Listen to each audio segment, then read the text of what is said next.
Mesdames, Messieurs, bonjour. Ravi de vous retrouver pour cette nouvelle édition du JT Cultures et Marchés.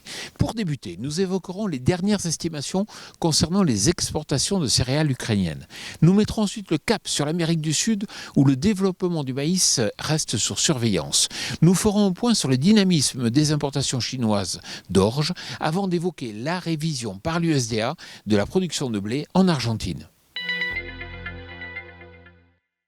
Dans son dernier rapport mensuel de l'année, l'USDA a revu à la hausse les exportations ukrainiennes de blé de 1,5 million de tonnes à 12,5 millions de tonnes, mais également celle du maïs qui passe de 2,5 à 17,5 millions de tonnes. Attention, ces estimations sont inférieures au volume exporté l'an passé et leur évolution reste incertaine du fait de l'important retard pris par la récolte de maïs.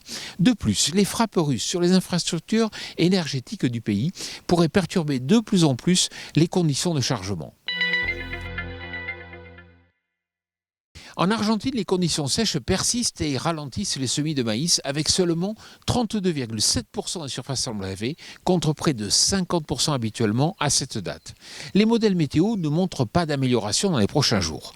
Seulement 18% des surfaces sont en bonnes ou excellentes conditions contre 85% l'an passé. En revanche, la production brésilienne record pourrait compenser en partie les pertes argentines. Pour autant, nous sommes encore loin des récoltes et aucun incident de production ne sera permis. Les importations chinoises de céréales avaient fortement ralenti ces dernières semaines dans un contexte de ralentissement de l'économie suite aux mesures anti-Covid prises par le gouvernement. Mais depuis quelques jours, la Chine semble de retour aux achats pour de l'orge française.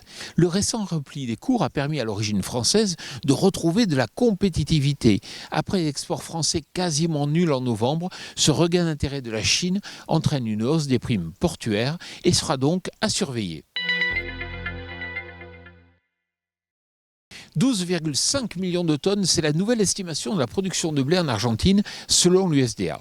À peine 42,1% des surfaces sont récoltées et les rendements sont fortement affectés. C'est pourquoi la production a été revue à la baisse de 3 millions de tonnes. Si cette estimation vient à se confirmer, il s'agirait de la plus petite récolte depuis 2015. Face à cela, les exportations seraient de 7,5 millions de tonnes, soit très inférieures aux 16 millions de tonnes de l'an passé. Voilà, le JT Culture et Marché, c'est terminé. Je vous souhaite bien sûr d'excellentes fêtes et puis moi je vous retrouve le 6 janvier 2023.